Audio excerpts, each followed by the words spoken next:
സുഭാഷിതങ്ങൾ അധ്യായം 17.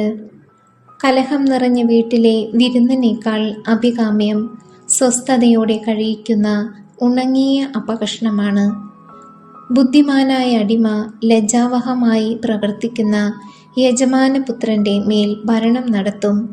അവൻ പുത്രന്മാർക്കൊപ്പം കുടുംബസ്വത്തിന് അവകാശിയുമാകും. മൂശയിൽ വെള്ളിയും ഉലയിൽ സ്വർണവും ശോധന ചെയ്യപ്പെടുന്നു. ഹൃദയങ്ങളെ പരിശോധിക്കുന്നത് കർത്താവാണ്. ദുഷ്ടൻ ദുർവചസ്സുകൾ ശ്രദ്ധിക്കുന്നു. നുണയൻ അപവാദത്തിന് ചെവി കൊടുക്കുന്നു. ദരിദ്രരെ പരിഹസിക്കുന്നവൻ സൃഷ്ടാവിനെ നിന്ദിക്കുന്നു. മറ്റുള്ളവരുടെ അത്യാഹിതത്തിൽ സന്തോഷിക്കുന്നവൻ ശിക്ഷിക്കപ്പെടാതിരിക്കുകയില്ല. പേരക്കിടാങ്ങൾ വൃദ്ധർക്ക് കിരീടം. മക്കളുടെ അഭിമാനം പിതാക്കന്മാരെത്രേ. ഉത്തമമായ സംസാരം ഭോഷന് ചേരുകയില്ല. കപടഭാഷണം ആഭിജാതർക്ക് അത്ര പോലുമില്ല.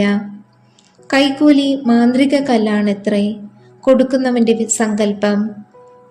തിരിയുന്നിടത്തെല്ലാം അവൻ വിജയം നേടുന്നു. തെറ്റ് പൊറുക്കുന്നവൻ സ്നേഹം നേടുന്നു. കുറ്റപ്പെടുത്തിക്കൊണ്ടിരിക്കുന്നവൻ സ്നേഹിതനെ പിണക്കി അകറ്റുന്നു. ഭോഷനെ 100 അടിക്കുന്നതിനേക്കാൾ ബുദ്ധിമാനെ 1 ശകാരിക്കുന്നത് കൂടുതൽ ഉള്ളിൽ തട്ടും. അധമൻ എപ്പോഴും കലാപകാരിയാണ്. ക്രൂരനായ ഒരു ദൂതൻ അവനെതിരായി അയക്കപ്പെടും. ഭോഷനെ അവൻ്റെ ഭോഷത്വത്തിൽ നേരിടുന്നതിനേക്കാൾ എളുപ്പം കുഞ്ഞുങ്ങൾ അപഹരിക്കപ്പെട്ട ഒരു പെൺകരടിയെ നേരിടുകയാണ്. ഉപകാരത്തിന് പകരം അപകാരം ചെയ്യുന്നവൻ്റെ ഭവനത്തിൽ നിന്ന് തിന്മ വിട്ടകലുകയില്ല.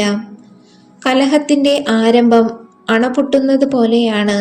കലഹം തുടങ്ങുന്നതിന് മുൻപ് തന്നെ അത് ഒഴിവാക്കിക്കൊള്ളുക. ദുഷ്ടരുടെ പ്രവൃത്തികളെ ന്യായീകരിക്കുന്നവനും നീതിമാന്മാരിൽ കുറ്റം ചുമത്തവനും ഒന്നുപോലെ കർത്താവിനെ വെറുപ്പിക്കുന്നു. ഭോഷന് ധനമുണ്ടായിട്ടെന്ത് പ്രയോജനം? അവന് ജ്ഞാനം വിലയ്ക്ക് വാങ്ങാൻ കഴിയുമോ? മിത്രം എപ്പോഴും മിത്രം തന്നെ. ആപത്തിൽ പങ്കുചേരാൻ ജനിച്ചവനാണ് സഹോദരൻ. ബുദ്ധിഹീനൻ അയൽക്കാരന് വാക്കുകൊടുക്കുകയും ജാമ്യം നിൽക്കുകയും ചെയ്യുന്നു. നിയമനിഷേധകൻ കലഹപ്രിയനാണ്. വാതിൽ ഉയർത്തി പണിയുന്നവൻ നാശം ക്ഷണിച്ചു വരുത്തുന്നു. കുടില മാനസൻ ഐശ്വര്യം പ്രാപിക്കുകയില്ല. വികടഭാഷണം നടത്തുന്നവൻ ആപത്തിൽ പതിക്കുന്നു. വിഡ്ഢിയായ പുത്രൻ പിതാവിൻ്റെ ദുഃഖമാണ്. ഭോഷന്റെ പിതാവിന് ഒരിക്കലും സന്തോഷമില്ല. സന്തുഷ്ട ഹൃദയം ആരോഗ്യദായകമാണ്. തളർന്ന മനസ്സ് ആരോഗ്യം കെടുത്തുന്നു. നീതിയുടെ വഴി തെറ്റിക്കാൻ ദുഷ്ടൻ രഹസ്യമായി കൈക്കൂലി വാങ്ങുന്നു. ബുദ്ധിമാൻ ജ്ഞാനോന്മുഖനായിരിക്കുന്നു. ഭോഷന്റെ ദൃഷ്ടി അങ്ങുമിങ്ങും അലഞ്ഞു തിരിയുന്നു. മൂഢനായ പുത്രൻ പിതാവിന് ദുഃഖവും അമ്മയ്ക്ക് കയ്പുമാണ്. നീതിമാന്റെ മേൽ പിഴ ചുമത്തുന്നത് നന്നല്ല.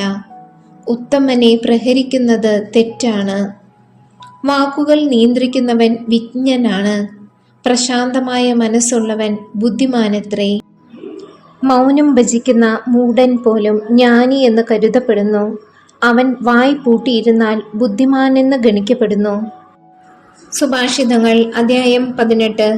വേറിട്ട് നിൽക്കുന്നവൻ എല്ലാ നല്ല തീരുമാനങ്ങളോടും മറുതലിച്ചു നിൽക്കാൻ പഴുതു നോക്കുന്നു. ഭോഷന് സ്വന്തം അഭിപ്രായം പ്രകടിപ്പിക്കുന്നതിലല്ലാതെ കാര്യം ഗ്രഹിക്കുന്നതിൽ താല്പര്യമില്ല.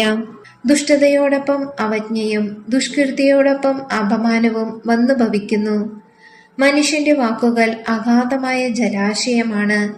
ജ്ഞാനത്തിന്റെ ഉറവ പാഞ്ഞൊഴുകുന്ന അരുവിയും. ദുഷ്ടനോട് പക്ഷപാതം കാണിക്കുന്നതോ നീതിമാന് നീതി നിഷേധിക്കുന്നതോ നന്നല്ല. മൂഢന്റെ അധരങ്ങൾ കലഹത്തിന് വഴി തെളിയിക്കുന്നു. അവന്റെ വാക്കുകൾ ചാട്ടയടിയെ ക്ഷണിച്ചു വരുത്തുന്നു. മൂഢന്റെ നാവ് അവനെ നശിപ്പിക്കുന്നു. അവന്റെ അധരങ്ങൾ അവന് കെണിയാണ്. ഈഷ്ണിക്കാരന്റെ വാക്കുകൾ സ്വാദുള്ള അപ്പകഷ്ണങ്ങൾ പോലെയത്രേ. അത് ഉള്ളിലേക്ക് ഇറങ്ങിച്ചെല്ലുന്നു. മടിയൻ മുടിയന്റെ സഹോദരനാണ്. കർത്താവിന്റെ നാമം ബലിഷ്ഠമായ ഒരു ഗോപുരമാണ്. നീതിമാൻ അതിൽ ഓടിക്കയറി സുരക്ഷിതനായി കഴിയുന്നു. സമ്പത്താണ് ധനികന്റെ ബലിഷ്ഠമായ നഗരം. ഉയർന്ന കോട്ട പോലെ അത് അവനെ സംരക്ഷിക്കുന്നു. ഗർവം നാശത്തിന് മുന്നോടിയാണ്. വിനയം ബഹുമതിയുടെയും. ചോദ്യം മുഴുവൻ കേൾക്കുന്നതിന് മുമ്പ് ഉത്തരം പറയുന്നത് ഭോഷത്വവും മര്യാദക്കേടുമാണ്. ഉന്മേഷമുള്ള മനസ്സ് രോഗം സഹിക്കുന്നു.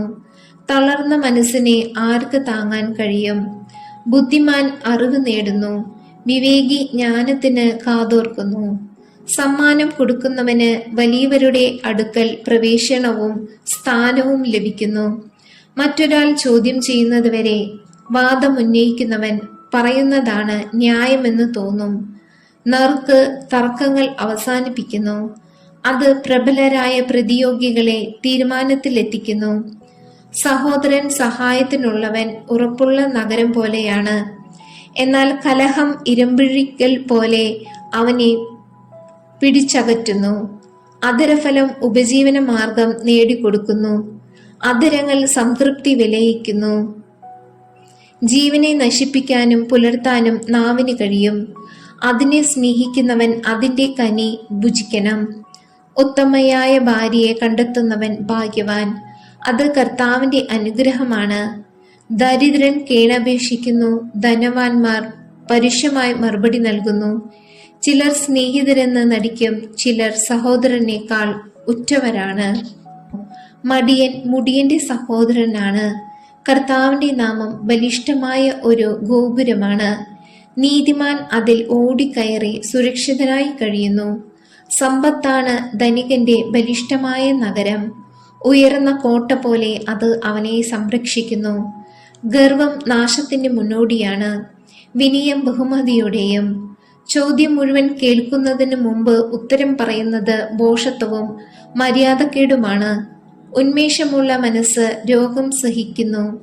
തളർന്ന മനസ്സിനെ ആർക്ക് താങ്ങാൻ കഴിയും? ബുദ്ധിമാൻ അറിവ് നേടുന്നു. വിവേകി ജ്ഞാനത്തിന് കാതോർക്കുന്നു. സമ്മാനം കൊടുക്കുന്നവന് വലിയവരുടെ അടുക്കൽ പ്രവേശനവും സ്ഥാനവും ലഭിക്കുന്നു. മറ്റൊരാൾ ചോദ്യം ചെയ്യുന്നതുവരെ വാദമുന്നയിക്കുന്നവൻ പറയുന്നതാണ് ന്യായമെന്ന് തോന്നും. നറുക്ക് തർക്കങ്ങൾ അവസാനിപ്പിക്കുന്നു. അത് പ്രബലരായ പ്രതിയോഗികളെ തീരുമാനത്തിലെത്തിക്കുന്നു. സഹോദരൻ സഹായത്തിനുള്ളവൻ ഉറപ്പുള്ള നഗരം പോലെയാണ്. എന്നാൽ കലഹം ഇരുമ്പഴികൾ പോലെ അവരെ പിടിച്ചകറ്റുന്നു. അധരഫലം ഉപജീവന മാർഗം നേടിക്കൊടുക്കുന്നു. അധരങ്ങൾ സംതൃപ്തി വിളയിക്കുന്നു. ജീവനെ നശിപ്പിക്കാനും പുലർത്താനും നാവിന് കഴിയും. അതിനെ സ്നേഹിക്കുന്നവൻ അതിൻ്റെ കനി ഭുജിക്കണം. ഉത്തമയായ ഭാര്യയെ കണ്ടെത്തുന്നവൻ ഭാഗ്യവാൻ. അത് കർത്താവിൻ്റെ അനുഗ്രഹമാണ്. ദരിദ്രൻ കേണപേക്ഷിക്കുന്നു, ധനവാന്മാർ പരുഷമായി മറുപടി നൽകുന്നു. ചിലർ സ്നേഹിതരെന്ന് നടിക്കും, ചിലർ സഹോദരനേക്കാൾ ഉറ്റവരാണ്.